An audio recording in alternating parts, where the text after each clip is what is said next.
menceritakan tentang sejarah Nabi sallallahu alaihi wasallam, di mana malam ini kita akan mengkisahkan tentang perang terakhir yang pernah dipimpin Nabi sallallahu alaihi wasallam. Perang ini disebut dalam sejarah dengan perang Tabuk. Dan perang Tabuk ini lawannya bukan orang-orang musyrik Arab. Karena seluruh orang-orang musyrik Arab semua sudah masuk Islam. Ketika terjadi perang Hunain yang sebelumnya kemudian terjadi Fathu Mekah, maka Mekah sudah dikuasai kaum muslimin dan kabilah-kabilah besar sudah tunduk, dan sebagian besar, kalau tidak kita katakan secara keseluruhan, semua sudah masuk Islam. Sehingga tidak ada hijrah lagi. Karena Mekah sudah dikuasai kaum muslimin dan Rasul menempatkan gubernur di Mekah. Juga bukan melawan orang-orang Yahudi. Karena orang-orang Yahudi sudah kalah. Mulai dari perang Bani Qunaiqah, kemudian perang Bani Nadir, kemudian perang Bani Quraidah, dan berakhir di Khaybar. Sehingga orang-orang Yahudi terusir semuanya, dan tidak ada satu jiwa pun orang-orang Yahudi tinggal di kota Madinah. Artinya bahwa perang Tabuk ini betul-betul jazirah Arab sudah disterilkan dari orang-orang musyrik ataupun orang-orang Yahudi. Jadi betul-betul Arab itu menjadi negara Islam. Lalu siapa lawannya di perang Tabuk ini? Lawannya di perang Tabuk ini adalah orang-orang Nasrani dari negeri seberang, dari Syam. Dan ketika itu Syam menjadi negara adidaya terbesar di dunia, dan penduduknya mayoritas orang-orang Nasrani. Jadi perang Tabuk ini perang Islam versus Nasrani. Itu dikenal dengan perang salib gitu ya. Ma'asyiral muslimin yang dimuliakan Allah Azza wa Jalla, perang ini terjadi pada tahun 9 Hijriah. Sementara Nabi SAW wafat pada tahun 11 Hijriah. Berarti 2 tahun sebelum wafatnya Nabi. Sebenarnya banyak peristiwa di tahun 9 Hijriah ini. Di antaranya adalah, sebelum saya ceritakan perang Tabuk, kematian Raja Najasyi, Raja Ethiopia. Satu-satunya raja yang masuk Islam, di mana satu negara Ethiopia tidak ada yang muslim. Rajanya muslim tetapi negaranya Nasrani. Sehingga ketika kematiannya sampai kepada Nabi SAW, maka Rasul kemudian menyalatkan secara gaib. Inilah salat jenazah, salat gaib pertama yang dilakukan Nabi ketika meninggalnya Raja Najasyi. Kenapa? Karena ketika Najasyi meninggal tidak ada yang menyolatkan. Jadi ingat, Najasyi itu istilah Raja Ethiopia, namanya Ashama ibn Afju. Ashama ini ketika meninggal tidak ada yang menyolatkan. Maka Nabi SAW kemudian menyolat gaibkan. Dari sini ada ulama yang berpendapat dan berpandangan seperti Syekh Nasiruddin Al-Albani dan murid-muridnya, mengatakan bahwa salat gaib itu hanya dilakukan bagi jenazah yang belum disolatkan. Walaupun jumhurul ulama mengatakan bahwa boleh salat gaib itu. Intinya masalah khilaf yang dimuliakan Allah Subhanahu wa taala. Kemudian peristiwa yang kedua, terjadi kematian tokoh munafik Madinah. Siapa? Abdullah ibn Ubay ibn Salul. Ini pun terjadi di tahun ke-9 Hijriah. Nabi SAW sempat menyalatkan dan Umar menarik agar jangan sampai disalatkan, karena dia adalah musuh Allah dan Rasulnya. Tetapi ketika Rasul hendak mendoakan, turun ayat, la takum fihi abada, tidak boleh mendoakan orang munafik selamanya. Karena orang munafik itu hakikatnya orang kafir, cuman berpura-pura masuk Islam. Jadi tidak ada beda munafik dengan kafir. Maksudnya munafik keyakinan, bukan munafik amal ya. Kalau munafik amal tidak kafir, seperti orang yang ngomong berdusta, orang yang dititipi amanah khianat, itu namanya munafik amal.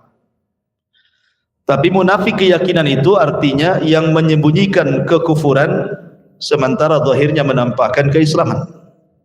Itulah Abdullah ibn Ubay ibn Salul, tokoh munafik Madinah, meninggal pada tahun ke-9 Hijriah.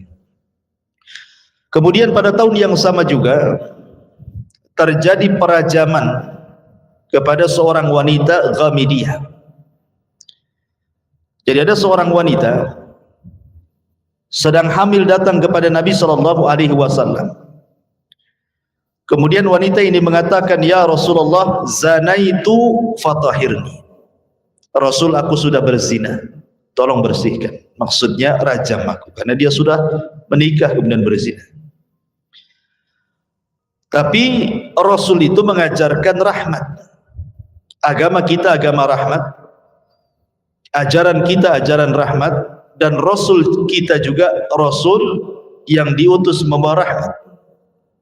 Sehingga Rasul tidak langsung merajamnya, walaupun pengakuan itu sekuat-kuat dalil, karena tidak perlu saksi kan. Orang ngaku kan nggak perlu saksi, apa yang mau disaksikan? Ngaku sendiri orangnya.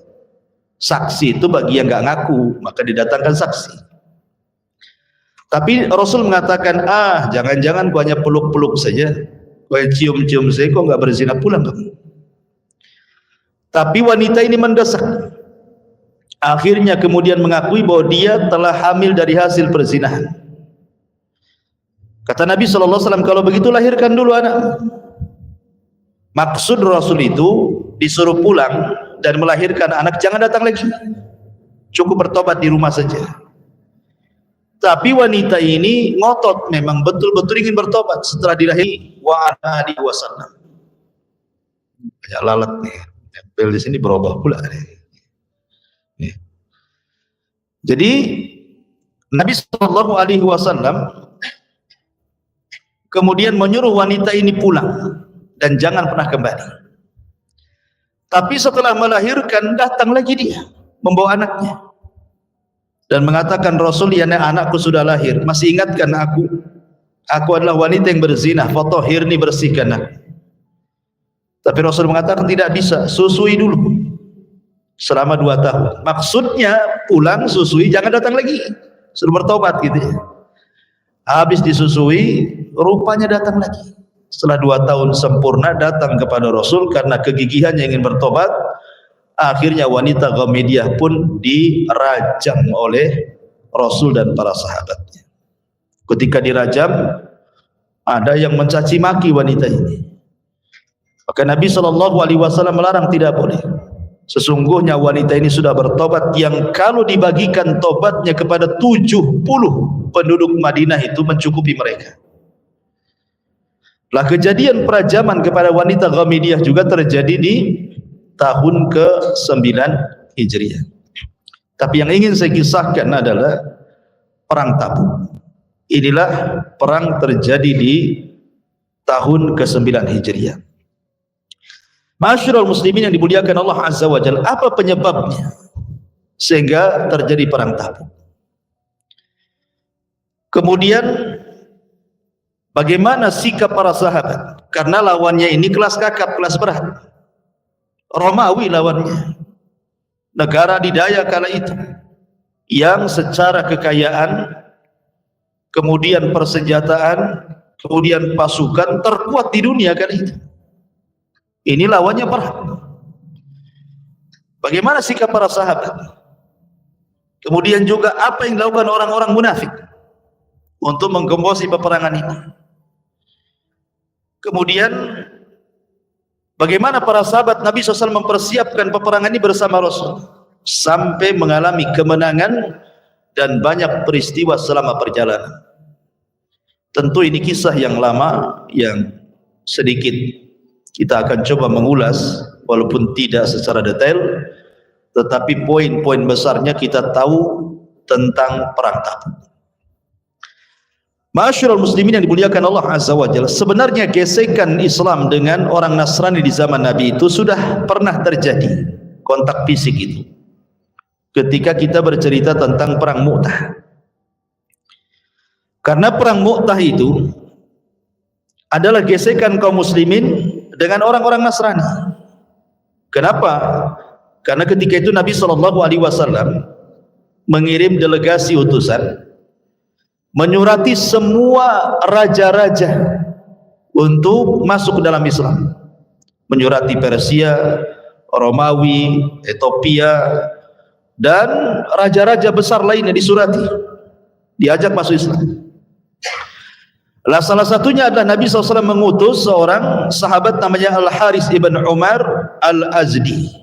Diutuslah untuk mengirim surat, dititipkan ke Malik Basrah, Gubernur Basrah yang ketika itu adalah bawahan dari Romawi, namanya Syarah bin Ibn Amr.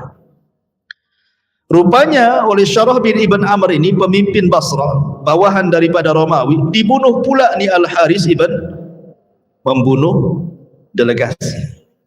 Itu aturan. Kalau sampai dibunuh itu sama ngajak perang kan? Delegasi itu tidak boleh dibunuh. Sampai sekarang aturan delegasi tidak boleh dibunuh. Maka siapa yang membunuh delegasi itu namanya mengilankan perang. Makanya kemudian terjadilah gesekan pertama bersama orang-orang Nasrani di perang Mu'tah, sehingga gugurlah para syuhada dari pemimpin-pemimpin Islam. Di antaranya kita kenal Abdullah ibn Rawahah gugur di situ, Zaid gugur di situ, ya, Ja'far gugur di situ. Dan akhirnya peperangan ini kemudian dipegang oleh Khalid ibn Walid.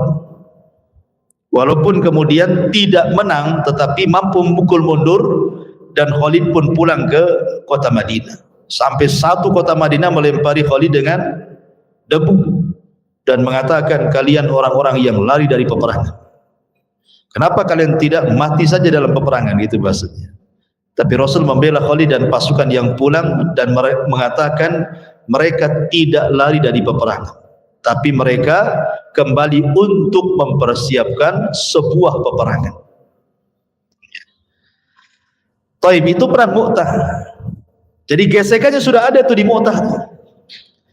Lah perang Tabuk ini, ma'asyiral muslimin yang dimuliakan Allah Azza wa Jalla, sebabnya bermacam-macam.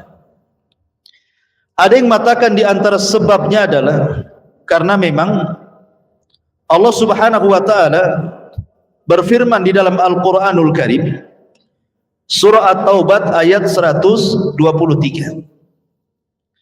di mana Allah Subhanahu wa taala mengatakan, ya ayyuhalladzina amanu qatilul ladzina yalunakum minal kuffar wala yajidu fikum ghildatan wa'lamu annallaha ma'al muttaqin.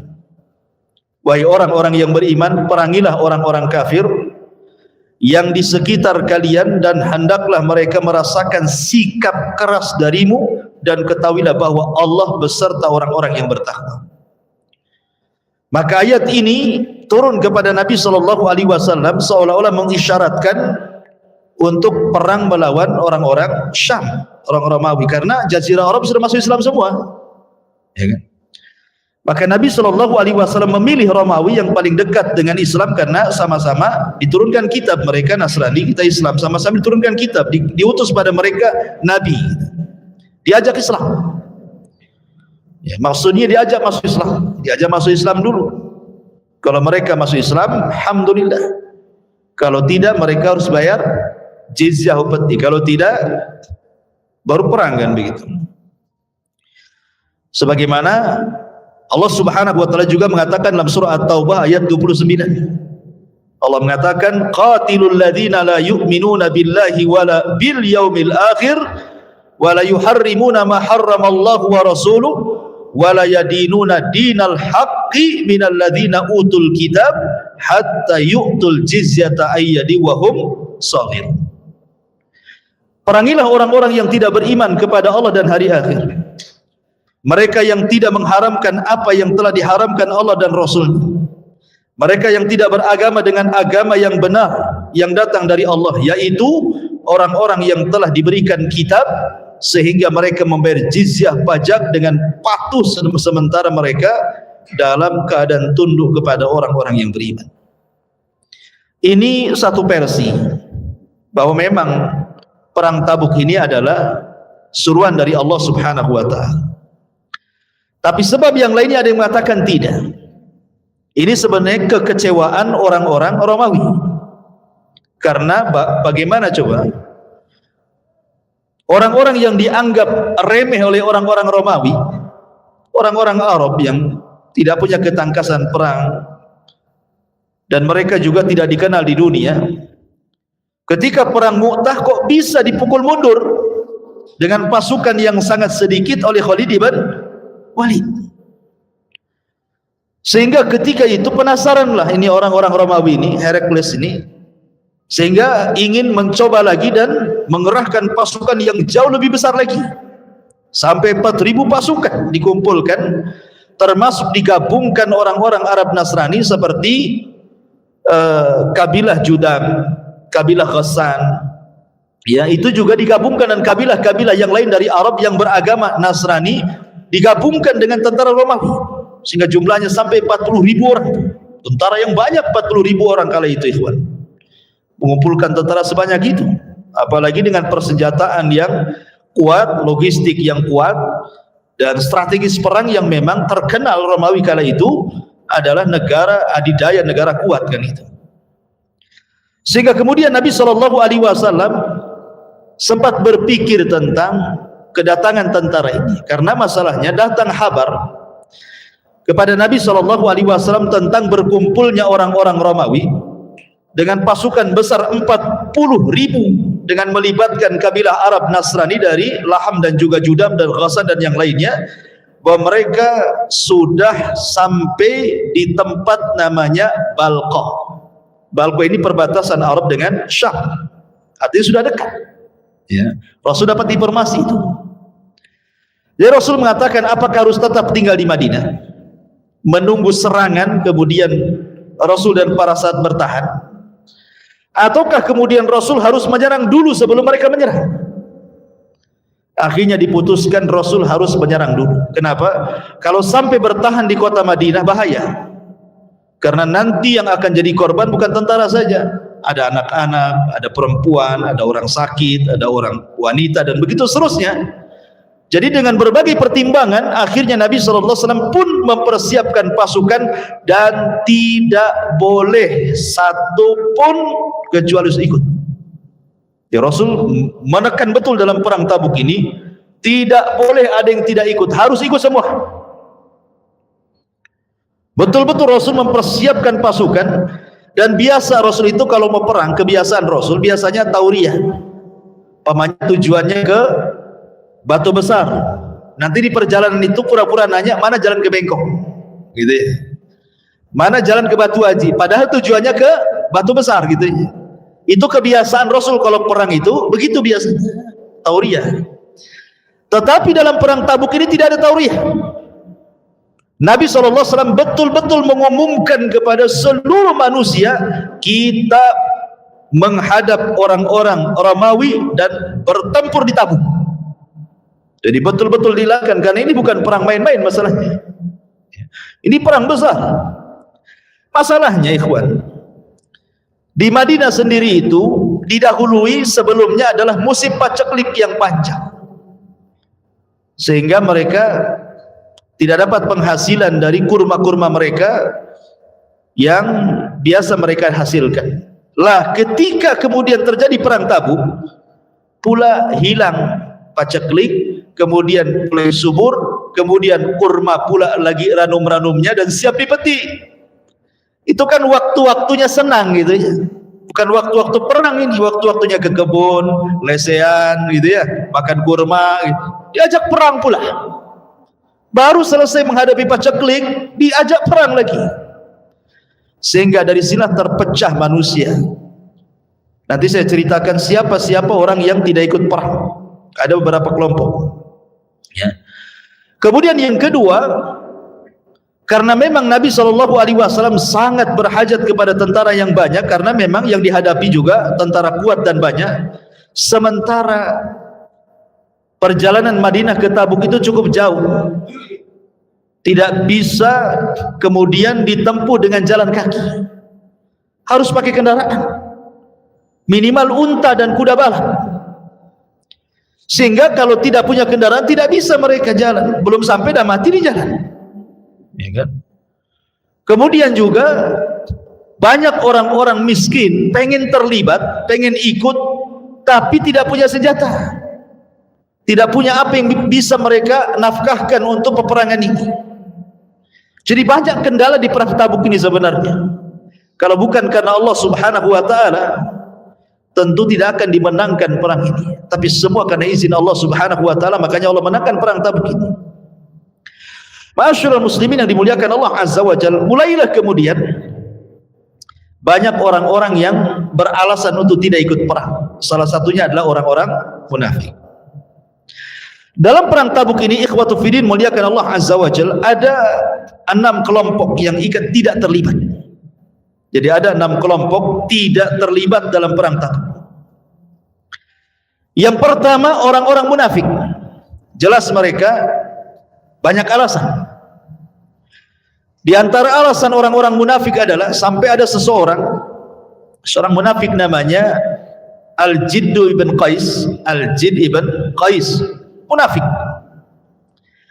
Datang kepada Nabi SAW, Rasul, saya ini tidak tahan melihat perempuan, mudah terfitnah. Sementara perempuan-perempuan Bani Asfar, maksudnya perempuan Bani Asfar itu perempuan orang-orang Syam, perempuan orang Romawi itu cantik-cantik. Kalau seandainya saya melihat perempuan-perempuan atau gadis-gadis Bani Asfar di Tabuk sana, terfitnah saya. Sebaiknya izinkan untuk tidak ikut perang. Alasan ngeles, ya kan? Akhirnya Nabi SAW mengizinkan untuk tidak ikut perang. Tetapi Allah turunkan ayat surah At-Taubah 49. Wa minhum man yaqulu dhan li wa la taftini ala fil fitnati saqatu wa inna jahannama la muhitatun bil kafirin. Di antara mereka orang-orang munafik itu ada yang berkata, berilah saya keizinan untuk tidak berperang wahai Rasul, dan janganlah kamu menjadikan saya terjerumus kepada fitnah, katanya. Maksud fitnah di sini kalau nengok perempuan cantik tak tahan gitu ya. Maka Allah jawab, ketahuilah bahwa mereka telah terjerumus ke dalam fitnah. Dengan ngomong itu sendiri mereka sudah terfitnah. Dengan tidak ikut perang itu mereka sudah terfitnah itu. Dan sesungguhnya Jahannam itu benar-benar meliputi orang-orang kafir.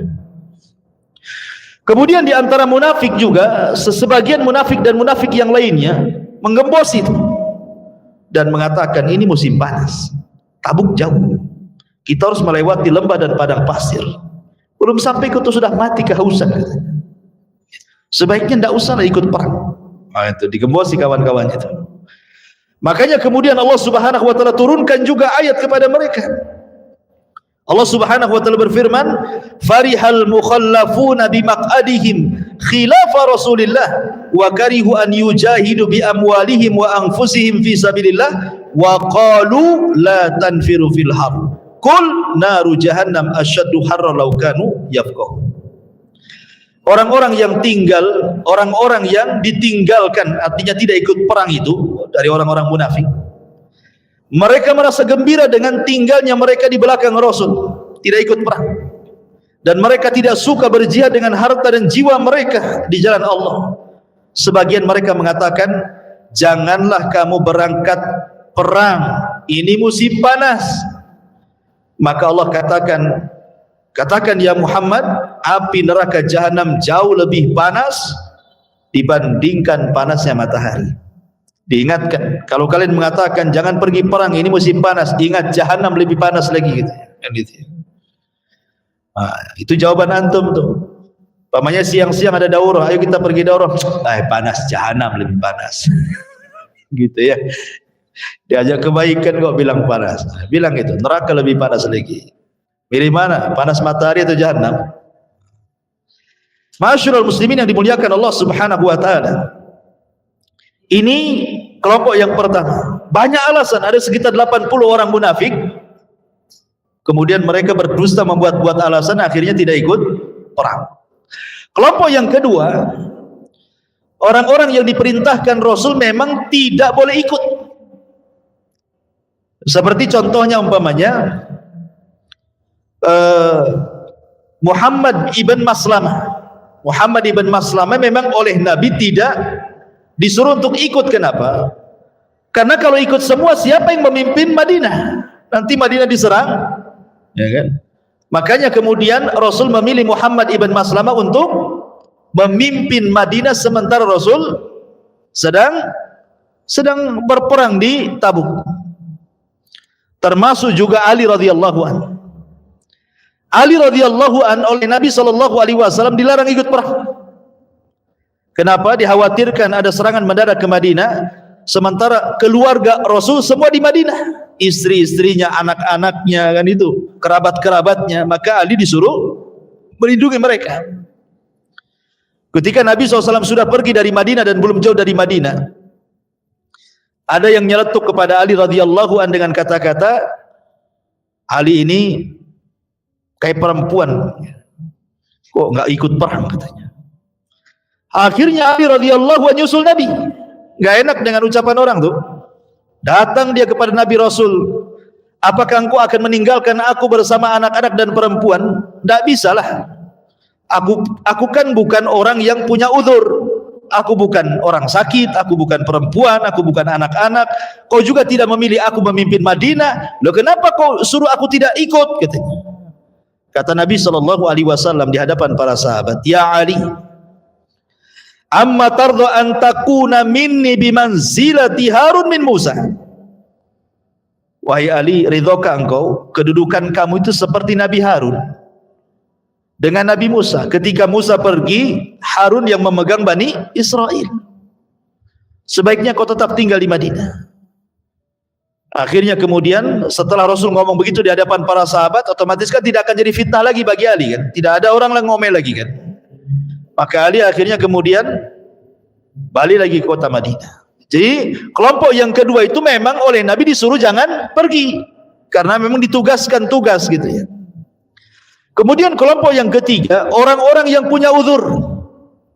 Memang mereka tidak bisa perang, pincang, buta, kan itu ya, sakit parah, ya tidak mungkin perang. Perjalanan jauh, panas, berjam-jam lewat bukit dan padang pasir, cemana diikutkan orang-orang kayak gini. Sementara satu unta saja gantian 18 orang. Satu unta itu gantian 18 orang. Makanya kan kendaraannya kan memang terbatas, sementara yang ikut itu 30.000 orang. Jadi setiap 18 orang satu unta gantian. Bayangkan susahnya menuju Tabuk itu. Makanya kemudian orang-orang yang memiliki uzur tidak disarankan pergi. Dan Allah Subhanahu wa taala firmankan, laisa 'alad du'afa wala 'alal marda wala 'alal ladzina la yajiduna ma yunfiquna harajun idza nasahu lillahi wa rasulihi ma 'alal muhsinina min sabil wallahu ghafurur rahim. Tidak ada dosa karena tidak pergi perang atas orang-orang lemah, orang-orang yang sakit, dan orang-orang yang tidak memperoleh apa yang akan mereka infakkan apabila mereka berlaku ikhlas kepada Allah dan Rasulnya. Tidak ada alasan apapun untuk menyalahkan orang-orang yang berbuat baik, dan Allah Maha Pengampun lagi Maha Penyayang. Ini kelompok yang ketiga. Memang orang-orang yang memiliki a'dzar, uzur, ya tidak layak perang lah kan itu. Kemudian yang keempat, orang-orang miskin. Ya, orang-orang miskin, mereka sudah nawarkan diri mau perang. Ya Rasulullah, angkut saya, bawa saya, gitu ya. Masalahnya kendaraan terbatas. Saya katakan tadi 18 orang satu unta kan gitu. Sementara mereka juga tidak punya pedang, tidak punya apa-apa, mau perang pakai apa kan itu ya. Makanya kemudian orang-orang ini oleh Nabi SAW ketika mereka mengatakan angkut kami wahai Rasul, kata Rasul tidak bisa, sudah nggak ada lagi, ini aja kekurangan, sebaiknya kalian pulang saja, doakan kami. Maka mereka pun kemudian kembali ke rumahnya dalam kondisi menangis, sedih, tidak bisa ikut perang. Dan Allah gambarkan wala 'alal ladzina idza ma atauka litahmilahum qulta la ajidu ma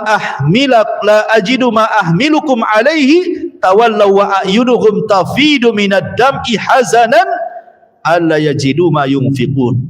Dalam surah At-Taubah 92 Allah katakan, dan terhadap orang-orang yang datang kepada engkau wahai Muhammad dan mengatakan angkut aku, angkut kami, kemudian kau katakan kepada mereka tidak ada lagi kendaraan untuk kalian, maka mereka pun berpaling sementara mata-mata mereka berlinang air mata karena sedih, karena mereka tidak ikut perang. Dan mereka ada 7 orang, di antaranya adalah Salim ibn Umair, kemudian Ulbah ibn Zaid, kemudian Abdurrahman ibn Ka'ab, kemudian Amr ibn Al-Humam, kemudian Abdullah ibn Mughaffal, kemudian Abdullah ibn Amr Al-Muzani, dan yang terakhir yang nomor yang terakhir Irbad ibn Sariyah, ma'ruf, yang membawakan hadis tentang pentingnya tamasuk dengan sunnah. Irbad ibn Sariyah dan mengatakan juga Harmi ibn Abdillah. Intinya sekitar 8-7 orang ini, 7 atau 8 orang, mereka memang miskin, tidak bisa ikut perang. Kemudian kelompok yang kelima yang tidak ikut terlibat juga adalah orang-orang yang bukan ahli perang. Mereka bukan ahli perang seperti anak-anak, kan bukan ahli perang. Karena Rasulullah yang membatasi bolehnya berperang itu kalau usia 15 tahun sudah balik. Kalau di bawah itu ditolak sama Nabi, bukan ahli perang. Kemudian wanita bukan ahli perang. Kemudian kakek-kakek yang sudah tua renta, yang jalan pun susah, itu bukan ahli perang. Maka mereka tidak dilibatkan dalam perang Tabuk ini. Kemudian yang terakhir ahli maksiat, tapi bukan munafik dia. Dia bukan munafik karena memang waktu itu kan Madinah sedang berbuah kurma kan gitu. Jadi karena kemalasan mereka, ini gimana ninggalin kebun, dah mau panen, suruh perang pula kan itu ya. Akhirnya kemudian karena malas mereka, akhirnya tidak ikut perang, tapi mereka tidak munafik. Ya. Mereka tidak munafik, mereka bermaksiat saja kepada Allah dan Rasulnya. Dan itu 3 orang. Yang pertama disebutkan namanya Ka'ab ibn Malik, kemudian yang kedua Hilal ibn Umayyah, dan yang ketiga Mararah ibn Rabi. Dan ini masyhur kisahnya 3 orang ini, karena setelah terjadi perang Tabuk, akhirnya 3 orang dihukum, manusia tidak boleh bicara dengan dia, dan dia pun tidak boleh bicara dengan manusia selama 50 hari. Tidak boleh tinggal dengan istri-istri anak-anaknya. Memang dihajar betul, bukan dihajar, dihajar. Hajar itu artinya dibiarkan, jangan diajak ngomong. Bayangkan coba satu kota Madinah mau ngomong nggak dijawab, nggak ada yang ngajak ngobrol sama dia. Apa nggak stres tuh hidupnya kan? Tapi 3 orang ini lulus ujian. Artinya mereka bukan orang munafik. Ya, dan diterima taubatnya oleh Allah Subhanahu wa taala sehingga turun ayat dari langit. Ini di antara 6 orang yang tidak terlibat dalam perang Tabuk ini. Baik, kita masuk pada cerita perang. Ma'asyiral muslimin yang dimuliakan Allah Subhanahu wa taala. Ketika Nabi sallallahu alaihi wasallam mendapatkan kabar bahwa di Balqa itu sudah berkumpul 40.000 orang-orang Romawi dan juga orang-orang Nasrani dari kabilah-kabilah Arab bergabung dengan mereka. Sementara Nabi sallallahu alaihi wasallam kemudian melihat bahwa perbekalan rasanya tidak cukup. Kemudian juga kendaraan tidak ada. Persenjataan begitu juga. Sementara yang daftar jihad banyak.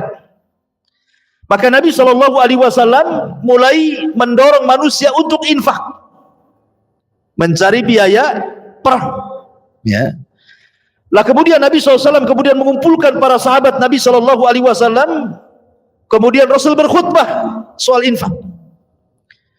Maka tiba-tiba kemudian ada satu orang pulang ke rumahnya, kemudian membawa kresek isinya perhiasan atau uang, kemudian di hadapan seluruh para sahabat dan juga Rasul, kemudian diletakkan di hadapan Rasul. Ini bukan riya, ya.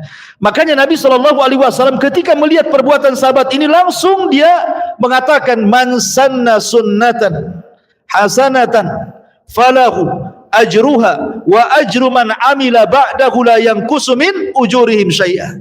Siapa yang mencontohkan contoh yang baik, maka dia dapat pahala dan pahala orang yang mengikutinya tanpa mengurangi pahala mereka sedikit pun.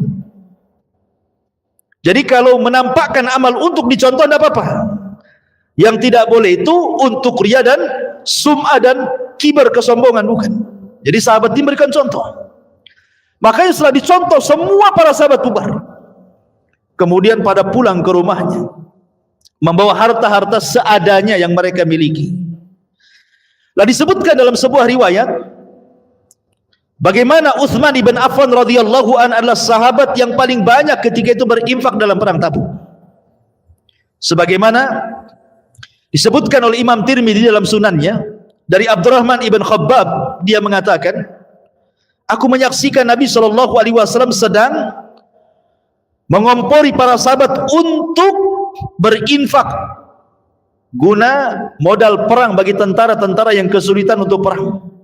Faqama Utsman ibn Affan, berdirilah Utsman ibn Affan, kemudian mengatakan, ya Rasulullah, alayya mi'atu ba'irin bi ahlasiha wa aktabiha fi sabilillah.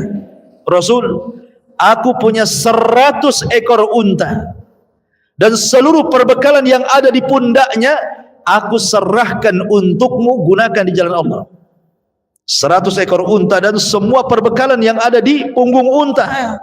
Maksudnya perbekalan di atas unta itu ya untuk logistik kan gitu ya. Namanya perang harus makan juga. Gandum atau apa gitu ya. Kemudian Nabi SAW berkhutbah lagi.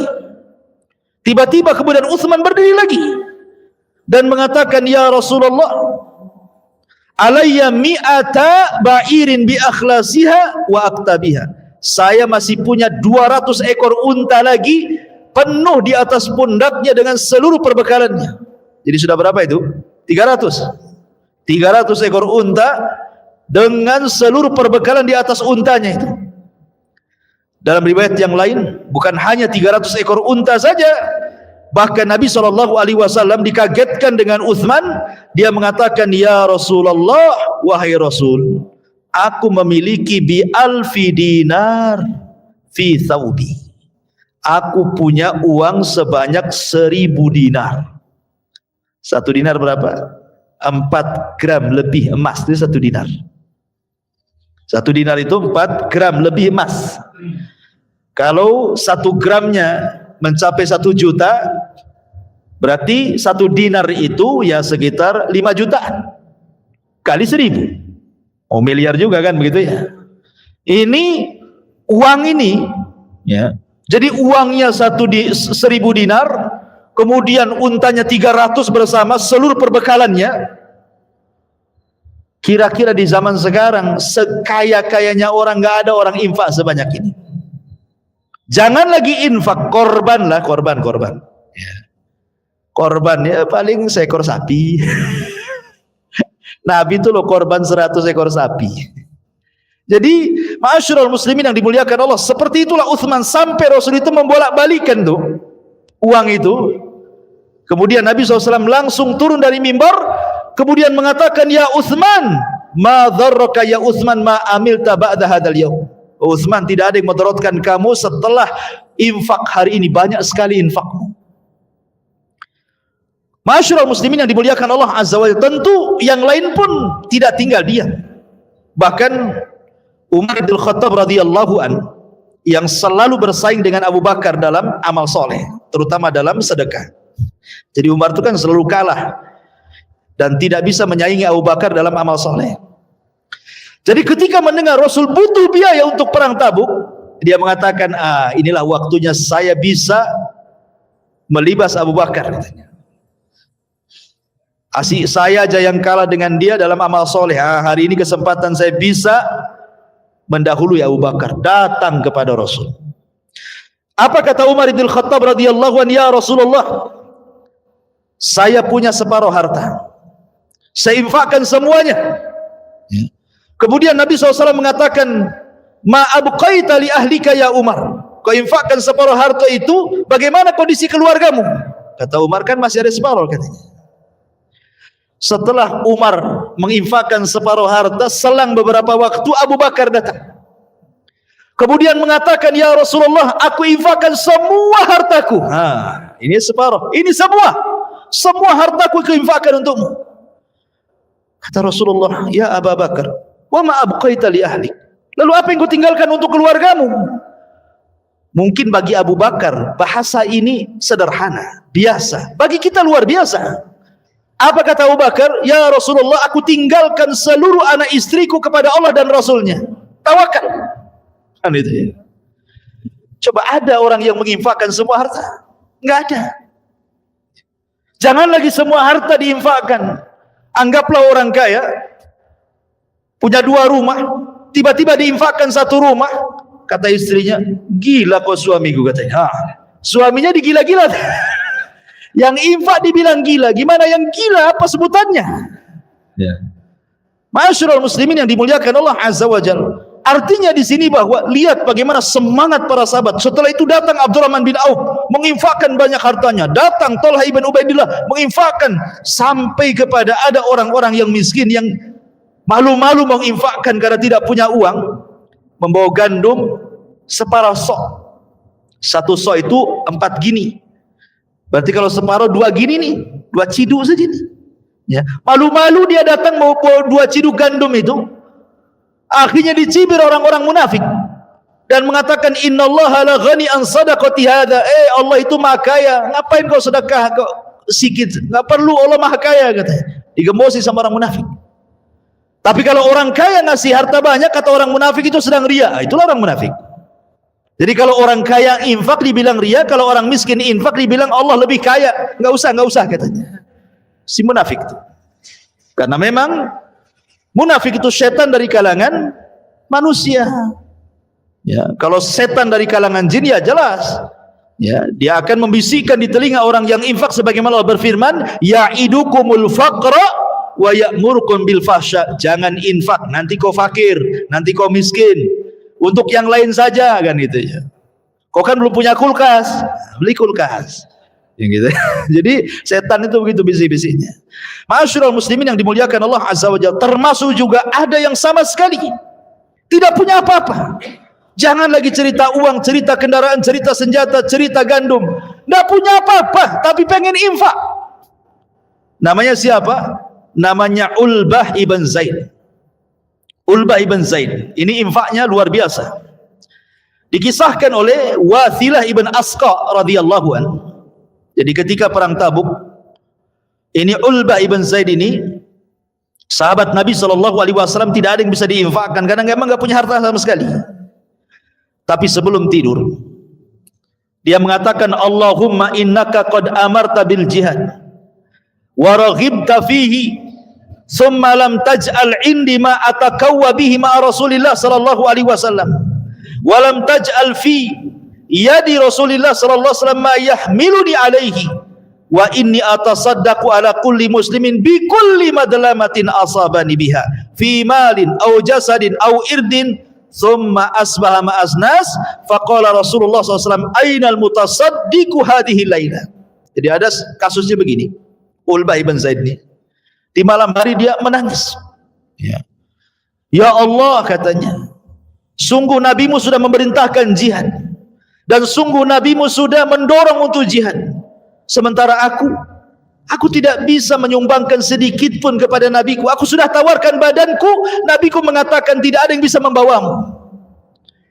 Kemudian dia mengatakan, ya Rabb, terimalah sedekahku. Sedekahku adalah, maka setiap yang mendolimi diriku, apakah mendolimi hartaku, mendolimi jasadku, mendolimi kehormatanku, ku maafkan semuanya. Itulah sedekahku. Kemudian di siang hari Nabi SAW esokan harinya Rasul bertanya, siapa yang bersedekah tadi malam, katanya. Siapa yang bersedekah tadi malam? Tidak ada orang-orang malam-malam bersedekah. Itu. Rupanya mengatakan Ulbah ibn Zaid, saya wahai Rasul. Kemudian Rasul mengatakan di hadapan Ulbah, qad kutibta fi zakati, maka apa yang kau lakukan semalam sudah dicatat menjadi bagian daripada zakat. Ini zakat paling rendah gitu ya. Pokoknya memaafkan semua yang mendoliminya, itu zakat dia lah semuanya. Ustaz, saya milih yang terakhir aja lah. Biar gak keluar duitnya. Gak bisa juga antum. Antum mau disakiti dendamnya sebulan. Mana antum bisa? Ada yang bertahun-tahun, ada yang sampai anak turunannya itu diceritakan dendamnya itu. Karena bukan mudah memaafkan orang itu, ikhwan. Minta maaf aja berat, apalagi maafkan orang, makin berat lagi. Ya. Taib, ma'asyiral muslimin yang dimuliakan Allah Azza wa Jalla. Kemudian juga ketika Rasul sudah bergerak, ada sahabat-sahabat yang nyusul. Seperti umpamanya Abi Dzar Al-Ghifari. Jadi Rasul sudah sampai di Tabuk, dia masih di kabilahnya. Kemudian dia pun karena tidak ada kendaraan yang bisa mengangkut dia, terpaksa di jalan kaki, bayangkan. Jalan kaki dari Madinah menuju Tabuk. Abi Dzar Al-Ghifari. Kemudian setelah dari kejauhan, ada yang memberitahu kepada Nabi SAW, nampaknya ada debu dari kejauhan. Jangan-jangan ada orang yang menyusul kita. Nabi SAW mengatakan, mudah-mudahan kun Abu Dzar, mudah-mudahan dia adalah Abu Dzar. Rupanya setelah dekat nampak mukanya, kata para sahabat, oh betul juga yang dikatakan Rasul, Abu Dzar, Abu Dzar, ahlan wa sahlan ya Abu Dzar. Kemudian Nabi SAW mengatakan, rahimallahu Abu Dzar, yamshi wahdahu wa yamutu wahdahu wa yub'atsu wahdahu.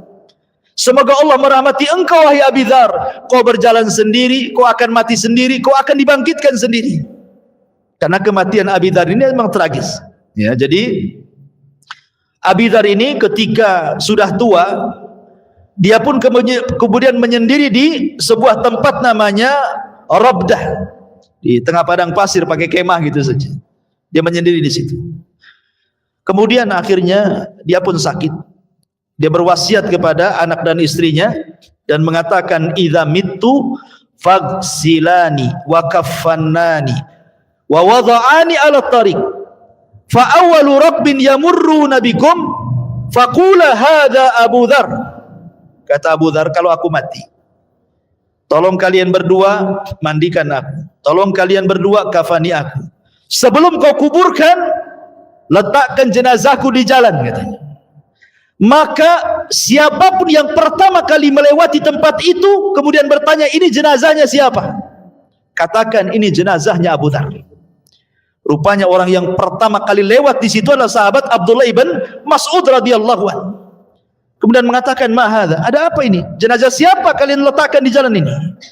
Maka anaknya mengatakan, Abu Dzar, ya Abdullah ibn Mas'ud, dia adalah Abu Dzar.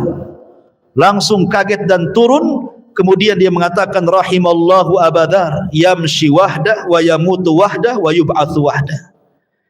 Semoga Allah merahmati engkau wahai Abu Dzar, persis yang dikatakan Nabi.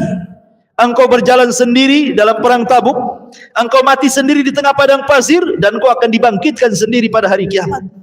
Subhanallah. Abi Dzar Al-Ghifari radhiyallahu anhu, dulunya mantan perampok, tapi kemudian masuk Islam dan menjadi sahabat mulia. Ya, ma'asyiral muslimin yang dimuliakan Allah Azza wa Jalla, termasuk juga Abu Khaythamah dan juga Umar ibn Wahab, itu orang-orang yang telah datang dan menyusul Rasul ke Tabuk, dan akhirnya kemudian mereka sampai di Tabuk. Ma'asyiral muslimin yang dimuliakan Allah Azza wa Jalla, sedikit kita akan jelaskan mauqif orang-orang munafik, bagaimana mereka menggembosi peperangan ini. Pertama, mereka berusaha untuk istihza, mengolok-olok Rasul dan orang-orang yang beriman. Ketika para sahabat Nabi sedang berkumpul, ini sepulangnya dari Tabuk, kemudian orang-orang munafik berkumpul. Begitulah arwah itu junudun mujannadah. Arwah itu akan bergabung dengan seragamnya. Angkatan laut ya angkatan laut gitu, angkatan darat gitu ya. Ya. Nggak mungkin pula satpam gabung dengan angkatan darat, kan beda ya satpam dengan satpam kan itu ya. Walaupun seragamnya sama dengan polisi, ya tetap aja kan satpam dan di polisi ini. Begitu roh, sesuai dengan seragamnya. Kalau dia orang baik, pasti cari kawan orang baik. Kalau dia orang jahat, perampok, pasti cari kawan perampok juga kan, diajak kerja sama kan itu. Itulah ruh. Ruh itu akan cenderung kepada seragam dia. Dia orang baik atau orang buruk. Orang munafik tidak mungkin kumpul dengan sahabat. Sahabat pula tidak kumpul dengan orang munafik. Masalahnya di zaman Rasul kan tidak dibedakan. Dan tidak bisa dibedakan mana sahabat, mana munafik. Karena Rasul tidak tahu mana satu munafik. Rasul tidak tahu yang gaib. Ya. Rasul itu tahu munafik setelah ada wahyu. Memberitahu si fulan munafik, si fulan munafik, si fulan munafik. Itu pun dirahasiakan oleh Nabi. Yang mengetahui tentang nama-nama munafik itu cuma satu sahabat, namanya Hudzaifah ibnul Yaman. Hudzaifah sini, kau catat semua orang-orang munafik ini. Jadi Hudzaifah itu sampai dijuluki di tengah para sahabat sirun Nabi, pemegang rahasia Nabi. Tidak ada satupun sahabat yang tahu. Abu Bakar tidak tahu, Umar tidak tahu, Ali tidak tahu. Pada itu orang-orang dekat Nabi ya, Utsman dan yang lainnya. Semua keluarga Nabi tidak ada yang tahu. Yang tahu hanya Nabi dengan Hudzaifah. Sampai Umar bin Khattab datang kepada Hudzaifah. Hudzaifah, asamani Nabi SAW ani munafik. Ada nggak di catatanmu aku munafik? Katanya. Kata Hudzaifah, nggak bisa. Rasul sudah memberitahu jangan dikasih tahu orang. Tolonglah Hudzaifah. Tolong katanya kan. Ngemis dia. Akhirnya Hudzaifah mengatakan, baik, hanya kau saja yang kau jawab. Selainnya tidak akan ku jawab. Kemudian dia mengatakan, tidak ada. Kata Umar, alhamdulillah, aku bukan orang munafik. Ya. Takut para sahabat itu kan. Ya, sampai nanyakan langsung kepada Hudzaifah, jangan lagi Umar bin Khattab yang maksa untuk dibongkar isi catatan itu. Ada namanya sahabat yang dibesarkan malaikat. Siapa namanya? Handolah. Kenapa Handolah itu sahabat yang dibesarkan malaikat? Karena ketika dia junub habis hubungan dengan istri, dia tidak sempat mandi junub, keburu berangkat perang, mati syahid. Maka ruhnya dibesarkan malaikat. Maka ini disebut Handolah ghasilul malaika. Handolah sahabat yang dibesarkan malaikat. Handolah ini bercerita kepada Abu Bakar. Abu Bakar, saya ini kalau hadir di majelis Nabi, Nabi kok cerita sorga neraka, kok ayat sorga neraka itu ada di pelupuk mataku nih. Tapi kalau aku kemudian pulang ke keluargaku, ke bisnisku, rasa-rasanya sorga neraka itu hanya mimpi saja, hanya cerita saja. Hilang tuh kalau sudah sampai di keluarga dan pekerjaanku. Apa saya munafik? Maka Abu Bakar mengatakan, apa yang kau rasakan sama juga yang aku rasakan. Kalau gitu kita tanya sama Nabi, apakah sifat seperti ini munafik? Ya kayak antum nih, kalau lagi ngaji khusyuk kan itu. Oh, tapi kalau udah keluar dari pintu saja udah cerita lain tuh. Kan itu seperti itulah kan itu. Jadi Abu Bakar ini datang kepada Rasul. Rasul, kami ini kalau bermajlis dengan kamu, kau cerita sorga, kayaknya sorga ada di mata. Kau cerita neraka, kayaknya neraka ada di mata. Tapi kalau kami pulang sibuk dengan bisnis dan keluarga, hilanglah cerita-cerita itu. Apa kami berdua munafik, wahai Rasul? Kemudian Rasul mengatakan, tidak. Walakin ya Handalah sa'atan sa'ah. Tidak, wahai Handalah, tetapi ingat. Kalau engkau ingin tetap tidak disebut munafik, sa'atan sa'atan. Satu waktu hadirlah kau di majelis taklim, satu waktu kau bekerja. Ya. Jadi jangan full bekerja terus, tidak pernah hadir di majelis taklim gitu. Sekali-kali hadirlah di majelis taklim, sekali-kali sibuk dengan dunia supaya imbah. Kan itu ya. Kalau ngaji terus, nggak kerja nggak makan. Itu maksudnya. Kalau kerja terus tak ngaji, hilanglah ilmu. Kan itu. Maksiat pula ujung-ujungnya. Maka kata Rasul, ya imbangkanlah, sekali-kali hadir di majelis taklim, ya sekali-kali kau sibuk, kata Rasul. Ya. Dan begitulah manusia hidup kan. Tidak semua sahabat tuh ngaji terus, tidak, ada yang bekerja juga kan itu ya. Tapi masyarakat muslimin yang dimuliakan Allah Azza wa Jalla. Jadi orang-orang munafik ini ketika melihat sahabat sedang berkumpul dengan Nabi, ini mereka lagi lelah, namanya peperangan. Ya. Tiba-tiba nyeletuk salah seorang di antara mereka dan mengatakan, "Ma ra'aina qurra'ina." Kami tidak pernah melihat ahli-ahli Quran. Maksudnya sahabat dan para dengan Rasul itu sedang berkumpul sambil nunjuk jarinya tuh. Ma ra'aina qurra'ina katanya. Aku tidak pernah melihat ahli Quran seperti mereka katanya. Apa kata dia? Arghabu butunan wa akdzabu alsinan wa ajbanu inda liqa min haula katanya. yang paling rakus perutnya, yang paling dusta lisannya, yang paling penakut ketika perang kecuali mereka, katanya. Padahal munafik yang seperti itu jadi dilemparkan itu sifat kepada para sahabat. Ada pula sahabat Zaid bin Thabit mendengar, ngomong apa kalian? Kulaporkan kepada Nabi. Akhirnya datang pada Nabi, sebelum dia datang Jibril sudah datang kasih tahu. Kemudian Nabi SAW marah karena ini penghinaan. Maka Rasul naik ke atas unta meninggalkan mereka. Ketahuan belang mereka. Mereka mengejar Rasul sambil memegang pelana kudanya Rasul dan mengatakan, Rasul innama kunna nakhudhu wa nal'ab. Rasul, kami ini hanya bercanda, sendar gurau. Ini enggak sungguh-sungguh, katanya. Tapi Rasul mengatakan dengan membawakan ayat Al-Quran, Qul abillahi wa ayatihi wa rasulihi kuntum tastahzi'un la ta'tadiru qad kafartum ba'da imanikum. Apakah dengan Allah, dengan Rasul dan ayat-ayatnya kalian berani mengolok-olok? Tidak ada uzur kepada kalian. Kalian sudah kufur setelah keimanan kalian. Lihat di zaman Rasul. Di zaman sekarang lebih parah lagi. Lihat di medsos itu, di YouTube itu sampai ada channelnya khusus. Orang Islam tapi menjelek-jelekan Islam. Orang Islam tapi menyerang Islam. Orang Islam tapi menyerang para ulama Islam. Munafik. Dulu munafik nggak nampak, sekarang pula munafik, loh saya munafik, seolah-olah ngomong begitu dia. Cuman nggak ngomong gitu, ya. Padahal seolah-olah dia ngomong saya ini munafik gitu. Cuman bahasanya tidak demikian, bahasanya itu terpancar dari lisan mereka. Dihina seorang ustadz yang sedang berceramah. Ma'asyiral muslimin, sedikit-sedikit dibilang kadal gurun itu apa itu? Ma'asyiral muslimin yang dimuliakan Allah Azza wa Jalla. Baik, kembali bahwa ini mauqif pertama istihza. Yang kedua, muhawalatu ikhtiyalin Nabi, berusaha untuk membunuh Nabi. Di perang Tabuk ini orang-orang munafik ini berusaha untuk membunuh Nabi itu.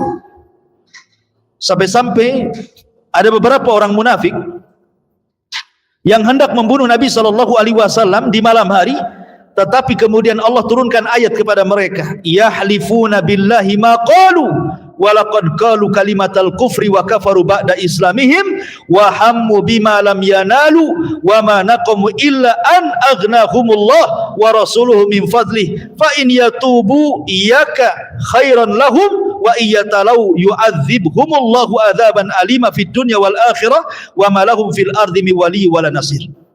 Mereka orang-orang munafik bersumpah dengan nama Allah bahwa mereka tidak mengatakan sesuatu yang menyakiti Rasul. Jadi ketika mereka mengatakan kami tidak hendak membunuh, ketahuan nih belangnya, mereka berdusta. Enggak, kami tidak hendak membunuh. Begitulah orang munafik.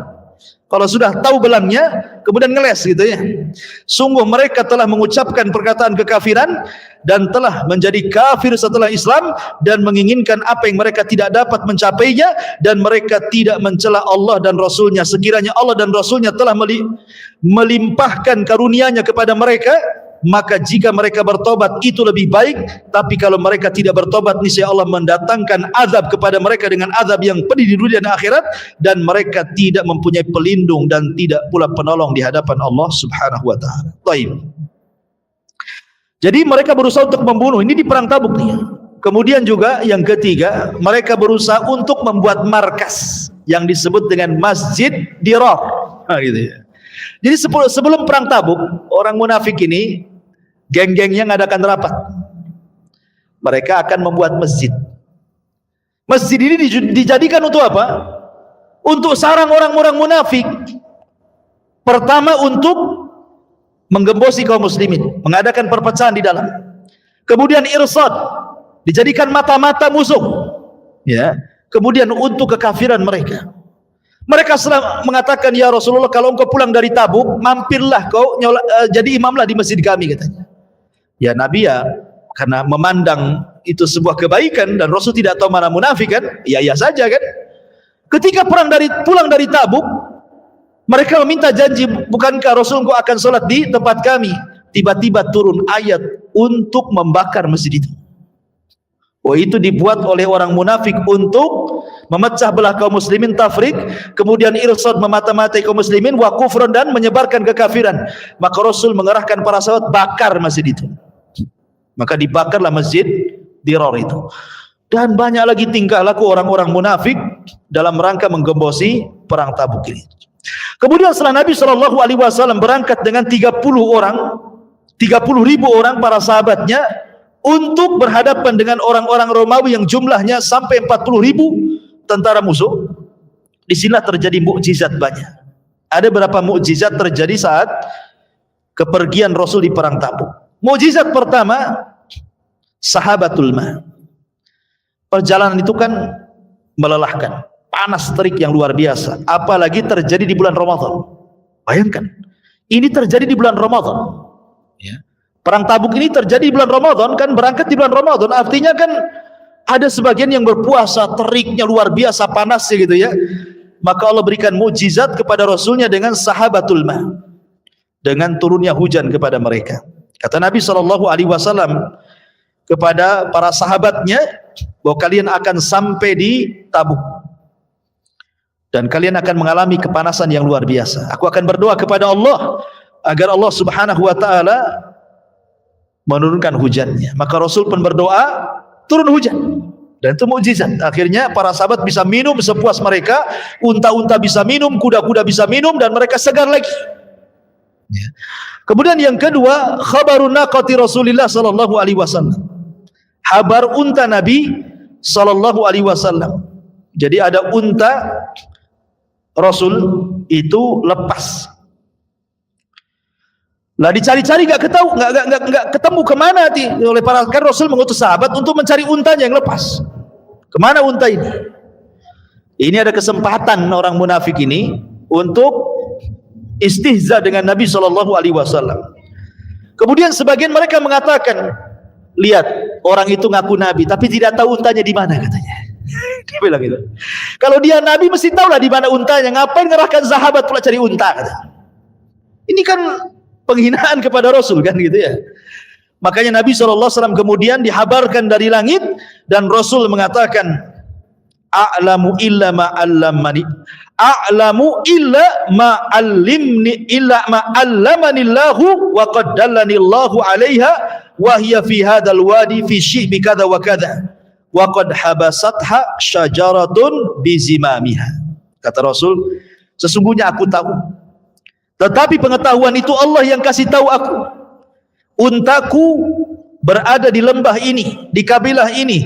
Kebetulan ada pohon yang bercabang, itu tali pelananya terkait di cabang pohon tertentu. Carilah, di situ ada untanya. Ini mukjizat Nabi.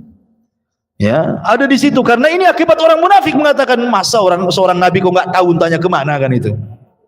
Ini pelecehan kepada Nabi SAW. Ya, karena Rasul diberikan mukjizat. Kalau orang sekarang ngeramal, pasti dusta. Ya, tidak mungkin benar. Pak dukun, mobil saya sudah setahun dicuri orang. Di mana ya? Oh, mungkin di daerah Batu Haji. Nggak tahu tuh di Batu Haji. Cari aja di Batu Haji. Batu Haji luas, mau di mana kan gitu ya? Kan dukun kan itu main umum-umum saja. Dia nggak berani memastikan tuh alamatnya sekian, gang sekian, RT sekian, kecuali dia yang maling kan itu. Intinya bahwa dukun itu para pendusta. Kemudian juga al-ikhbar bi hububir rih asyadid wa tahdhir min. Jadi Nabi SAW menghabarkan para sahabatnya, apabila sampai di Tabuk nanti akan ada angin. Nah, kita tahu kalau musim angin di padang pasir itu, saya pernah mengalami waktu di Yaman.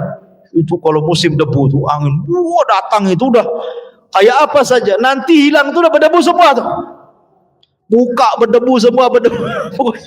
Sekali datang itu ndak lihat, tangan kita pun ndak lihat nih pada satu jengkal itu kalau datang musim debu.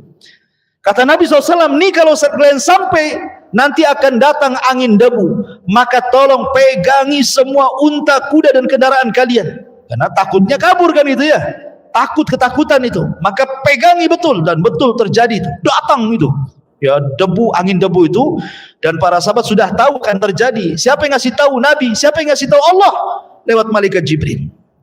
Kemudian termasuk juga di antara mukjizat Rasul, takthiru ma'i aini Tabuk. Rasul itu berdiri di mata air Tabuk, air habis, sahabat kehausan. Ya, maka dengan mukjizat Nabi SAW kemudian sahabat meminta air kepada Nabi SAW, maka Nabi SAW memukul sebuah batu, keluar air. Dan itu mukjizat Nabi SAW, termasuk juga taksir to'am, logistik yang sangat sedikit, makanan yang makin habis, tetapi datang mukjizat Rasul, satu nampan itu bisa sampai ratusan sahabat yang makan tuh habis-habis tuh. Luar biasa. Dan itu mukjizat Nabi sallallahu alaihi wa ala alihi wasallam. Ma'asyiral muslimin yang dimuliakan Allah Azza wa Jalla, ketika betul-betul berhadapan antara tentara Rasul dan tentara Romawi. Dan ingat, ini langsung dipimpin Nabi masalahnya. Dan ini perang terakhir Nabi. Habis itu tidak ada perang lagi. Ya. Habis itu ya peristiwa-peristiwa kecil saja sampai wafatnya Nabi sallallahu alaihi wasallam. Sehingga ketika kemudian berhadap-hadapan, kemudian betul-betul terjadi pertempuran, maka Allah Subhanahu wa taala menangkan. Padahal jumlah kaum muslimin 30.000 melawan 40.000 kan gitu. Beda 1.000. Beda 10.000. Kan lumayan beda 10.000 itu ikhwan. Tetapi sekali lagi dalam peperangan Islam dalam sejarah itu, kam min fi'atin qalilatin ghalabat fi'atan katsiratan biidznillah. Berapa banyak kelompok kecil bisa mengalahkan kelompok yang banyak. Makanya ketika panglima perang Romawi ini bertanya kepada Khalid ibn Walid tentang rahasia kemenangan. Kemudian Raja Herakli itu ketika itu menuduh, jangan-jangan orang Arab menyerang Romawi itu karena mereka terjadi paceklik hebat, mereka kelaparan sehingga nyerang Romawi pengen makan katanya. Itu tuduhannya. Padahal saat perang Tabuk itu Madinah justru kebalikannya lagi, panen-panennya kurma kan gitu ya. Tapi itu isu, dibuat isu seperti itu. Sehingga panglima perang ini ngomong sama Khalid, apa kunci kemenangan kali ini setelah mereka kalah? Apakah karena kalian semangat ingin merebut makanan-makanan di Syam? Kata Khalid, tidak. Khalid hanya mengatakan darahnya orang Syam lebih lezat katanya. Darahnya orang Syam lebih lezat. Kemudian Khalid mengatakan, demi Allah, kunci kemenangan itu cuma dua. Satu, karena kami datang dan kami cinta mati syahid. Yang kedua, karena kalian datang sementara kalian cinta itu untuk pulang hidup.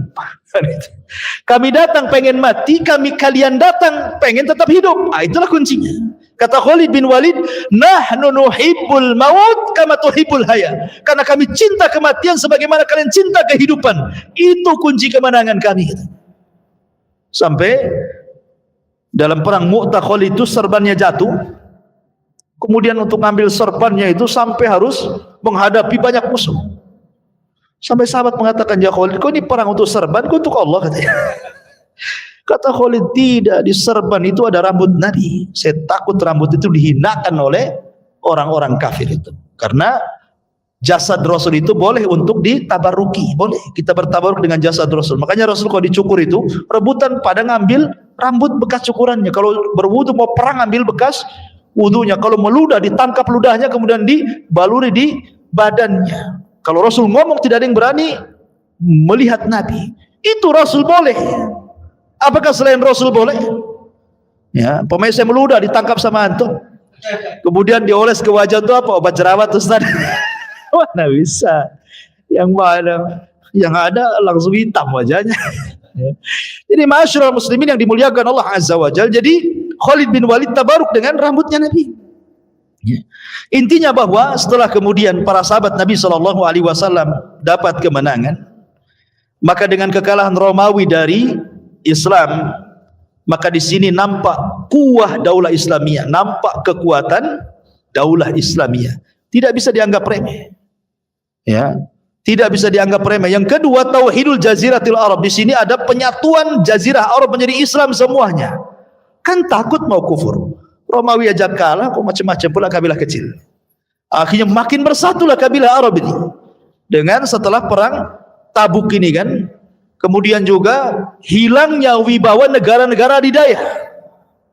Dengan menangnya ini kan hilang wibawanya. Makanya di zaman Umar bin Khattab radhiyallahu an, sebelumnya di zaman Abu Bakar juga sudah mulai memerangi Romawi kan. Terjadi perang lagi tuh. Ya, di zaman Abu Bakar. Kemudian di zaman Umar, sampai akhirnya Imperium Romawi bahkan Persia jatuh ke tangan kaum muslimin.